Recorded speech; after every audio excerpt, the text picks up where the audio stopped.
Hello and welcome to today's Q&A session with the Greater Birmingham Chambers of Commerce on the implications of the conflict in Ukraine for local businesses. I'm Raj Kandola, Head of Policy at the Chamber. I'd like to welcome you to today's session. Now, of course, many across the business community are utterly horrified by the events of what's happening in Ukraine right now. And of course, our thoughts are with the people of Ukraine and their loved ones the world over, whose lives have been utterly devastated by this crisis. At the Chamber, we're a leading business organisation helping members do business locally and globally. And throughout the next few weeks, we'll be working to connect our members to the latest intelligence on the emerging situation and support them in unpicking the implications for local businesses. And what we're looking to do is work with our expert members and patrons to produce bite-sized briefing videos on resources on key areas like today. So today, I'm delighted to say we're joined by Mark Benton, Senior Associate at Mills Reeve, to discuss temporary immigration concessions in place for Ukrainians and how businesses might be affected in both the immediate and long term. So Mark, thanks very much for joining us today. Really just wanted to start off with an opening question, which is what immigration concessions have been made by the UK government? Yeah, absolutely, and thanks for having me, Raj. So there have really been two main concessions that the UK government has implemented in response to the crisis.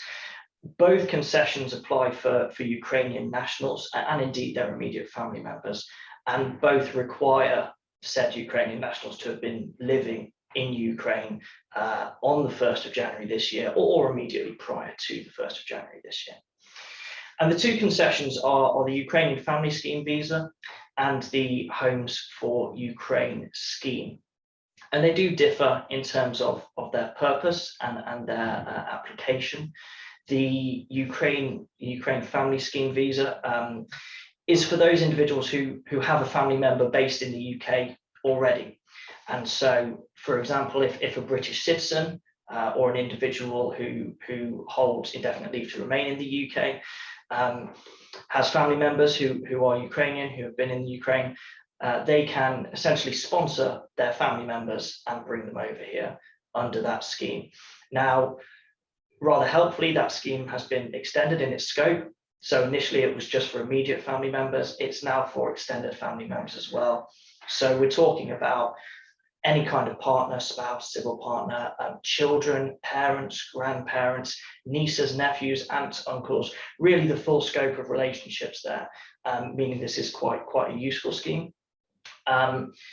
In terms of the Homes for Ukraine scheme, that is an entirely separate entity that actually opens today. So we have limited information on sort of the practical implications, but this is the scheme that's been heavily reported on, which essentially allows individuals who live in the UK, they don't have to be settled here. So any individual who's lawfully resident in the country and has that lawful residency for at least 6 months can basically provide a room or accommodation to Ukrainian national and sponsor them specifically. There are potentially a few teething issues with that concession, because we are waiting to see how phase one will transition into phase two, because at the moment, as has been publicized, you have to sponsor a named individual.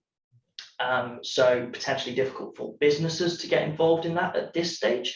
But those are the two schemes that are available kind of in headline terms, and are both kind of rather wide in their scope from an immigration perspective. Yeah, I guess it's been really heartwarming to see just the number of people submitting their interest in signing up to the schemes and helping people out. And I guess you're right, there is still a lot of detail required around, for example, vetting checks and what the practical implications will be in obviously making the scheme work. And I should say as well that we're recording today, so the scheme went live on the 18th of March today, and obviously this will be going out across our networks in the next few days. So just based on those two schemes you've mentioned then, I mean, what do you think are the short-term implications for businesses in Greater Birmingham? Sure. I mean, I think the main implication really comes down to the delays in visa processing, sort of across the board, because if we are considering how businesses are going to be affected sort of immediately, whether that is in relation to current staff, incoming staff, individuals who are based overseas, individuals who are based here, the reality is that all visa applications are sort of at something of a standstill at the moment. Now, there have been changes to try and ease that, but currently the Home Office are closing all priority and super priority services to normal visa application routes. They are concentrating their efforts on those two concessions that I've already mentioned. And actually, they are changing the way that biometrics are enrolled for those two concessions. So individuals can come over to the UK under those schemes without enrolling their biometrics overseas first.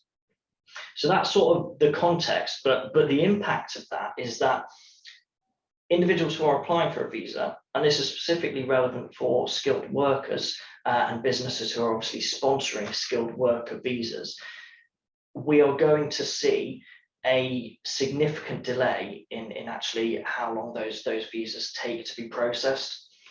If we take the example of a business based in the UK, a Birmingham business who perhaps has a presence in Ukraine, perhaps employs Ukrainian nationals, and is maybe thinking, well, we want to sponsor those individuals for skilled worker visas, get them over to the UK, they can continue doing their job over here. And let's assume that the eligibility criteria are met. The reality is that those individuals are going to find it hard to get an appointment at a visa application centre, which they would still need to do. And even once they've done that, there's going to be a delay in the process of the application itself. That means the lead-in time to actually getting them over here, where the business can feel that their workers are now safe, is potentially going to be longer than it should be. It is sort of a moving target. It's difficult to say exactly what those delays are going to be, but I think that's really the crucial short-term implication for businesses here. Yeah, so that the emphasis on the delays and the knock-on impact that could have on day-to-day activity is obviously very apparent. I mean, following on from that, what do you think are some of the longer-term implications that could be associated with this process? Sure. I mean, to an extent, delays remain relevant because we simply don't know how long the crisis will last. We don't know how long those delays are going to be kind of implemented for, and the changes are going to apply for. So I think that's still a point. I think recruitment times and the like need to be sort of accounted for now, because realistically, bringing people in is going to be difficult. And that doesn't just apply to Ukraine, that applies to any skilled workers that businesses are trying to get into the UK. Above and beyond that, I think it's important that businesses are kind of up to speed with these new routes that I've mentioned, because those individuals who are coming to the UK under those concessions are going to have a right to work in the UK, and businesses need to be aware of that and need to know what checks they would be conducting in terms of right to work processes. And then additionally, I think there will be a desire from many businesses to support the Homes for Ukraine scheme, and so remaining as knowledgeable and up to date on that particular scheme in the long term is going to be beneficial. Now, difficult for me to say what that looks like because, as I mentioned earlier, we don't know yet. But the intention is that scheme will be used by charities, by universities, by businesses, not just individuals, and that those entities will be able to provide sponsorship as well. So longer term, providing that kind of humanitarian aid is going to be relevant for businesses. Yeah, and I guess as well, kind of helping with some of those labour market issues we're facing right now as well. I've seen there's a number of high-profile organisations across the country which have said they'd like to hire Ukrainians and employ them moving forward, which is great to see. Mark, that's been absolutely fantastic. Thank you so much for that. Really appreciate you joining us today. To our chamber members, obviously, please do keep in touch via your relationship manager if you've got any questions about the current situation. We're also really keen to hear from businesses that are keen to participate in the Homes for Ukraine scheme.